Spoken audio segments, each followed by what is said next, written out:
Hello guys, ഇന്ന് Sunday ആയിട്ട് രാവിലെ തന്നെ ചീഞ്ഞ മഴ കണ്ടിട്ടാണ് ഡേ സ്റ്റാർട്ട് ആവുന്നത്. അതെ, രാവിലെ ഞാൻ പുറത്തേക്ക് ഇറങ്ങുമ്പോൾ കണ്ട കാഴ്ചയത് കണ്ടില്ല. ഇതെൻ്റെ ഫിഷ് ടാങ്കിൻ്റെ അവസ്ഥയാണ്. ഇത് ഇന്നലെ രാത്രി നല്ല മഴ ഉണ്ടായതുകൊണ്ട് തന്നെ നമ്മളെ ഫിഷ് ടാങ്കിന് കുറച്ച് പണി കിട്ടിയിട്ടുണ്ട്. കണ്ടില്ലേ, ഇപ്പം കണ്ട പുതിയ ഇലകളൊക്കെ വന്നിട്ടുണ്ട്. എന്നാൽ പോലും ഇന്നലത്തെ മഴയ്ക്ക് ഇലകൾക്കൊക്കെ കുറച്ച് ഡാമേജും കാര്യങ്ങളൊക്കെ ഉണ്ട്. അപ്പം കാലാവസ്ഥ എന്നതിൽ കുഴപ്പമില്ലാത്തത് കൊണ്ട് നമുക്കിന്ന് ഫിഷ് ടാങ്ക് ക്ലീൻ ചെയ്യാം. കാരണം മഴ ചെറിയൊരു ശമനമുണ്ട്. അപ്പം ഞാനെൻ്റെ വർക്ക് സ്റ്റാർട്ട് ചെയ്യാൻ നേരത്താണ് കുറച്ച് കുട്ടി പട്ടാളങ്ങൾ വരുന്നത്. കണ്ടല്ലേ, മഴ കൊണ്ട് നനഞ്ഞു വരികയാണ്. അവിടെ കടയിലെവിടെ പോയി വരുന്നെന്ന് തോന്നുന്നു. അപ്പം നമ്മൾ ഇലകളൊക്കെ വെട്ടി ക്ലീൻ ചെയ്തിട്ടുണ്ട് ടാങ്ക്. അടുത്തതാണ് നമുക്ക് ടാസ്ക് വരാൻ പോകുന്നത്. ഇതിൽ ഗപ്പീസിനെ എങ്ങനെയെങ്കിലും മാറ്റണം. ഗപ്പീസിൻ്റെ അവസ്ഥ പൊതുവേ നമുക്കറിയാവുന്നതാണ്.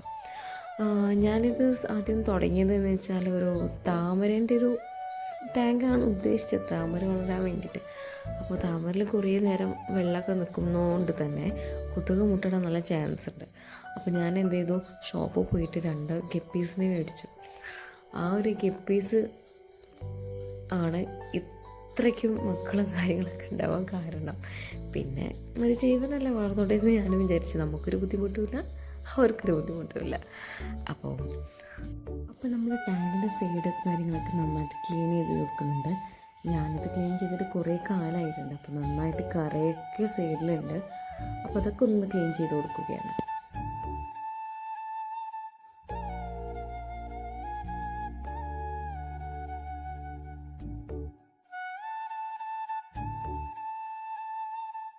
ഇപ്പം കണ്ടില്ലേ, ഇതാണ് ഇപ്പോൾ നമ്മൾ ഫിഷ് ടാങ്കിൻ്റെ അവസ്ഥ.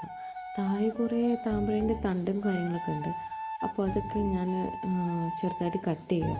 കണ്ടില്ലേ, ഇത് ചെറിയൊരു തണ്ട് വരിക കേട്ടോ, പുതിയൊരു തണ്ട് ഇല വരികയാണ്.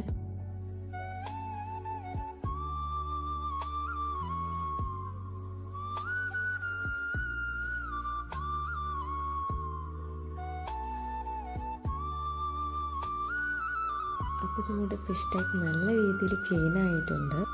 പിന്നെ നമ്മൾ താമരയ്ക്ക് വേണ്ടി യൂസ് ചെയ്തിരിക്കുന്ന മണ്ണ് നല്ല പാടത്തെ പ്യുവറായിട്ടുള്ള മണ്ണാണ്. കാരണം താമരകൾക്ക് ഏറ്റവും യൂസ്ഫുള്ളും ഫലപ്രദമായിട്ടുള്ള മണ്ണെന്ന് വെച്ചാൽ നമ്മുടെ നാട്ടിലെ ചളി, പാടത്തെ ചളിയാട്ടോ. അപ്പോൾ നമ്മളുടെ ഫിഷ് ടാങ്ക് ക്ലീനായിട്ട് സെറ്റായിട്ടുണ്ട്. ഇനി നമ്മൾ ഈ മീൻ കുഞ്ഞുങ്ങളെ നമ്മുടെ ടാങ്കിലേക്ക് തന്നെ മാറ്റണം. അപ്പോൾ ഞാൻ മീനുകളെ മാറ്റുമ്പോഴാണ് ഒരു കാര്യം ശ്രദ്ധിക്കുന്നത്. ഇവന്മാരെ കൂട്ടത്തിൽ ഒരൊറ്റയാനുണ്ട്. അതെ, ഇവരെ നിങ്ങൾ എവിടെയെങ്കിലും കണ്ടിട്ടുണ്ടോ? പരിചയം ഉണ്ടെങ്കിൽ നിങ്ങളൊന്ന് കമൻറ്റ് ചെയ്യണേ. അങ്ങനെ നിങ്ങൾ അവിടെ ഗപ്പി കുഞ്ഞുങ്ങളെ തിരിച്ച് ടാങ്കിലേക്ക് തന്നെ ഇടാൻ നേരത്താണ് നല്ലൊരു മഴ പെയ്തത്. ആ മഴ അന്ന് രാത്രി മൊത്തം പെയ്തു. അതുകൊണ്ട് തന്നെ നമുക്ക് മീനെ മാറ്റാൻ കഴിഞ്ഞില്ല. അങ്ങനെ രാവിലെ എണീച്ചപ്പോഴാണ് ഞാൻ ആ കാര്യം കണ്ടത്. ടാങ്ക് നിറച്ച് വെള്ളമായിരുന്നു. അതിനോട് എനിക്ക് വെള്ളം ഫില്ല് ചെയ്യേണ്ട ആവശ്യം വന്നിട്ടില്ല. അപ്പം രാവിലെ തന്നെ വന്നു, നേരെ മീൻ കുഞ്ഞുങ്ങളെ എല്ലാത്തിനും നമ്മൾ ടാങ്കിലേക്ക് തന്നെ മാറ്റിയിട്ടുണ്ട്.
അപ്പോൾ നമ്മുടെ ഇന്നത്തെ വീഡിയോ ഇത്രയേ ഉള്ളൂ. ഇഷ്ടപ്പെട്ടാൽ ലൈക്ക് ചെയ്യുക, ഷെയർ ചെയ്യുക, കമൻറ്റ് ചെയ്യുക.